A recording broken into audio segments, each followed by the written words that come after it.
14 states in 14 days. We're doing it by motorcycle. It's called Biking the Battleground.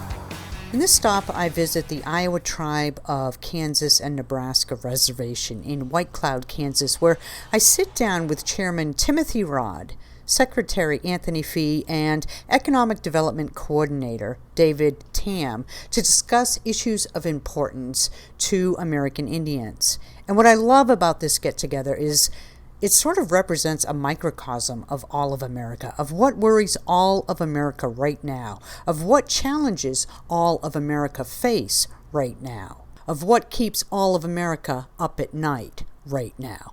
Listen as we discuss issues like sovereignty, food security, and the challenge of moving past the struggles faced by ancestors, of attempting to move past those struggles to work toward the self-sufficiency and success of a community at large.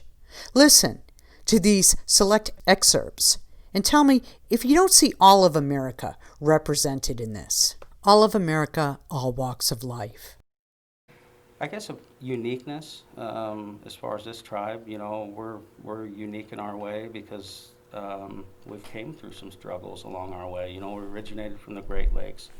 We were forced to Iowa, and that's where the good state of Iowa got their name, is from the Ioway people. And then we were forced down here to this reservation, and then that was when the tribe had split. And because there's actually two tribes. We've got an Oklahoma tribe, Iowa's of Oklahoma, and then the Iowa tribe of Kansas, Nebraska. And that split, they went down on to Oklahoma Indian Territory because they didn't want to be, secluded to this reservation. So, those are the struggles that our ancestors has went through to get us to who we are today and who we've become. I believe wholeheartedly that's what they endured during that time was a big significant change in their life. They were stripped from their homes, and they were taken to boarding schools and stripped of their heritages. Learning the different language and cut their hair. All those are the struggles that we go through as Native American, and they're still here today. We still have some of those individuals in our community that still have that mindset, but it's really unfortunate that we all can't work together for the whole community or the whole United States, the whole country. Are you guys like your own separate government? Is that how it works on a reservation? Yeah, so you can kind of envision it as we're kind of a state within a state. Okay. Is kind of how I explain it in a nutshell. There's some underlying fundamentals, the foundations. So, for example, casinos, alcohol, those kind of things. There is some relationship with them, but they're pretty. Overall, I would say it's very sovereign. Okay. Very sovereign, but we do try to. We're all about the current leadership here is all about trying to build relationships, long-term relationships, and. I think that's where we haven't done a very good job to become in the political, game as other tribes and other individuals are, but we're at the very beginning stages of that. So let's see where it takes us. Speaking of sovereignty, it's critical in Indian country, as you would know. And that's where we try to strengthen all of our sovereignty. But a tribe is never truly sovereign until they're financially sovereign and food sovereign.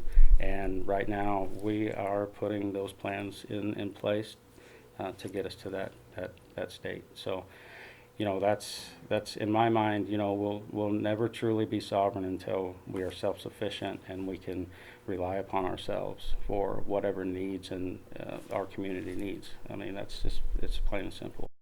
And it's just all about trying to strengthen the tribe for the community and, the economic development side of things. So that's what's going to get us to be truly sovereign. How tough is it to make those partnerships and collaboration that help bring in the financial revenue to keep you sovereign and yet at the same time hold fast to your traditions and your background and so forth? Is that a struggle?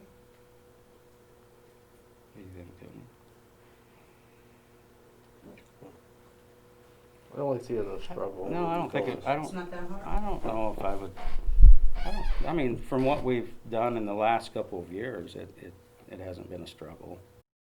In terms of ag development, what is your key focus here? I know you said hemp, but Our key focus is to transition our land off of the synthetic applications that we're applying to the land, because it's deteriorating our soil biology.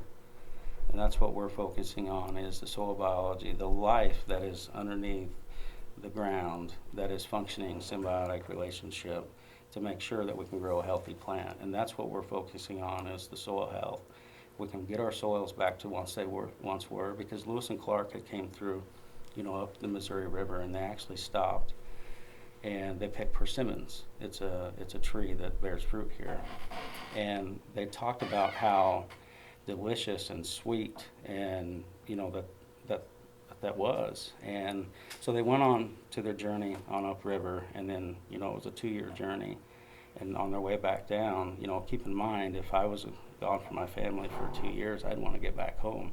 But they actually took time to stop to pick more persimmons on their way back home.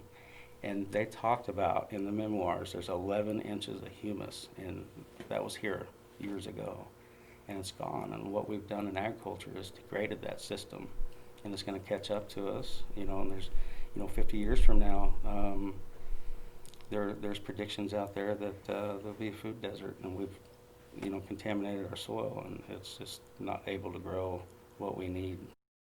so the synthetics, are you talking about pesticides and the things? Pesticide, herbicide, fungicides, all that is detrimental to the soil biology. So what naturally takes the place of those things? Because way before there were pesticides, things still grew. It's naturally. easy. Think of it 200 years ago, and there was nothing out here but native grasses, and it wasn't monocultures and just one crops. It was multi-species, and that's we've got to find the ways to protect our land. Otherwise, we're not going to be able to grow the food that we need. Is it too late to reel back the time No. and pesticide No, damage and all it's that? never too No? late. Never too late. People practicing regenerative agriculture, and they're already seeing positive results from that. I mean, they're trying to face a little bit of pushback on that idea, switching away from just corn and soy, but doing regenerative ag has already provided results, and they're continuing to push along that edge now. So this- And that would be one thing that if you could take back to Washington is, putting more funding into regenerative ag practices. And that's probably the biggest issue right now is, funding to transition from a conventional ag into regenerative agriculture. And going back to your question earlier about what makes this tribe unique, I mean, and I've worked and talked to tribes all over the place, and one thing that I can really appreciate about this community and the people here is the fact that, for example, there's 4 tribes in this area. Out of the 4, this group here is the most focused on agriculture and really about regenerative ag. I think that's, they have the team, they have the know-how, the capability, they have the experience in doing it. And I think that's what makes this one unique, especially for this particular area. But not only that, is just the fact that they understand there has to be a partnership between elements outside of the reservation and within the reservation, and to collaborate together to better the community. Or as Timothy said just a few minutes into the interview, For the whole United States, the whole country. E pluribus unum, out of many come one. Just like the reservation, just like the states. In the end, it's all America. Next stop, Oklahoma. It's called Biking the Battleground, and I can't wait to meet you on the road.